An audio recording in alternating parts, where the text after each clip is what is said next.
Welcome to Facts TV News, where everything is true. Broken.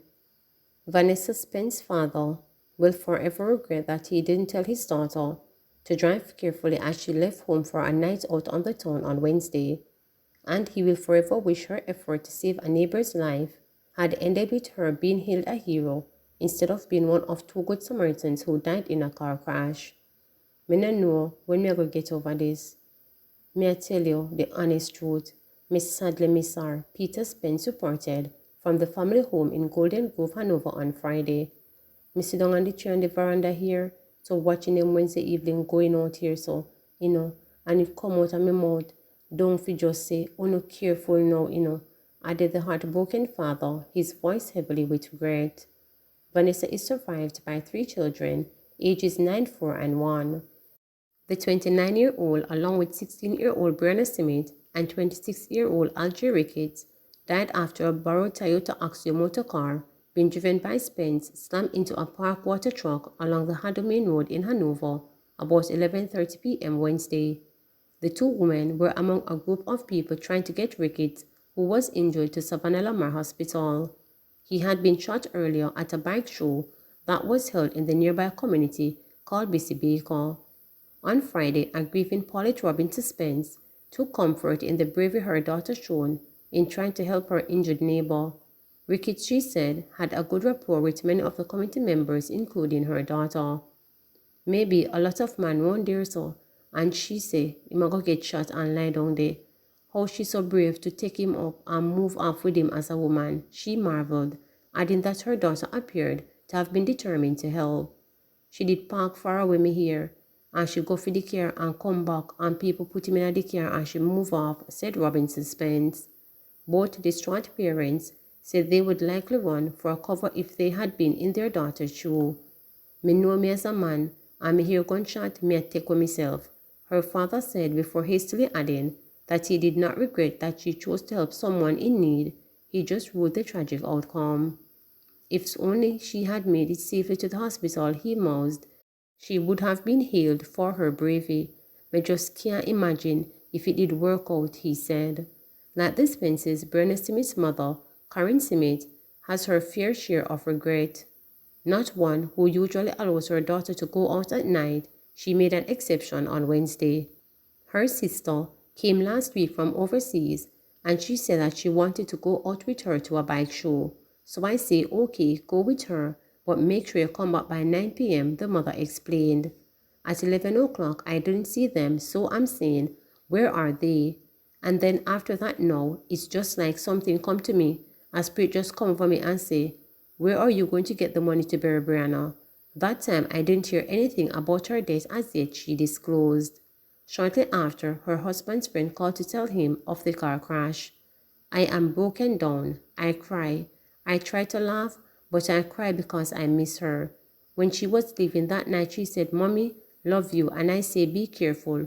Don't drink anything around there. Just come back at 9 p.m. That was it, the cheerful mother of the Anchovy High School student lamented. Her teenage daughter, she said, was quiet but outspoken. She had a sense of fashion and loves to dress up, and her young niece loved her dearly. Like Smith, Vanessa Spence's parents were on Friday clinging to good memories of her child. Everyone got on with her, they said. It's a woman that give no problem, and there is not one person who called me to offer condolences that no have good to say, said Peter Spence as his wife nudged in agreement. St. Mary brothers remanded on 2 double murder charges. The 2 St. Mary brothers, who have been implicated in double murders, including a Chinese couple, were remanded in custody when they appeared in the Home Circuit Court for the first time on Friday. The men who are charged with 4 counts of murder are 21-year-old Nigel Walters, otherwise called Troy, and 24-year-old Nicholas Walters, both residents of Charlestown District, St. Mary. They have been implicated in the December 23, 2021 killing of 53-year-old Sin Yushu and 48-year-old Wang during a robbery at their supermarket in St. Elizabeth. The men are also charged with the January 12 murders of 45-year-old businesswoman Sophia Brown and 58-year-old Bernie Lewis, a farmer and domestic helper, both of Long Hill District White House seat, Westmoreland. During the hearing of the matter on Friday, one of the brothers, Nigel, was present in the courtroom while his brother appeared remotely via Zoom. Prosecutors told presiding judge Justice Simone Wolfries that the facts related to both double murders are incomplete. Legal representation is also to be settled for Nigel. As a result, the matter will be mentioned again on June 2nd for the prosecution to make further attempts to have the facts completed and for legal representation to be settled for Nigel. The police had reported that the Chinese couple, who operated Joe's Supermarket in St. Elizabeth for 8 years, was shot and killed by one of 3 robbers who posed as customers before making their deadly move on December 23rd. The men subsequently fled the scene, but police later published their photograph, which were obtained from the CCTV footage at the supermarket, which captured the dreadful incident. The brothers allegedly also struck in Westmoreland, where they went to a grocery store and wholesale, which was operated by Brown in Long Hill in that parish. Reports are that on Wednesday, January 12 at about 2:10 p.m., Brown was at her business establishment when the brothers allegedly entered the establishment posing as customers. Brown and Lewis were assisting the men when they opened gunfire at them. Both men then proceeded to take an undetermined sum of cash and grocery items from the business establishment. The women were taken to hospital where they were pronounced dead. On Monday, February 7, both men were identified by a witness from CCTV footage that was taken from the establishment which captured the incident. On Friday, February 18, both men were charged following questioning and sessions with investigators. Tourism Ministry hands over 50 water tanks to farmers in Short Hill, St. Elizabeth. Tourism Minister Edmund Bartlett has handed over 50 water storage tanks to farmers in Short Hill, St. Elizabeth.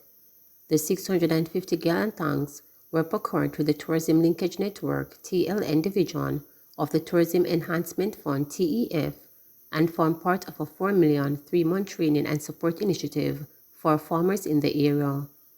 The storage tanks were connected to new and existing irrigation systems to counteract drought conditions in the farming community in a bid to increase crop yield to better supply the booming tourism industry.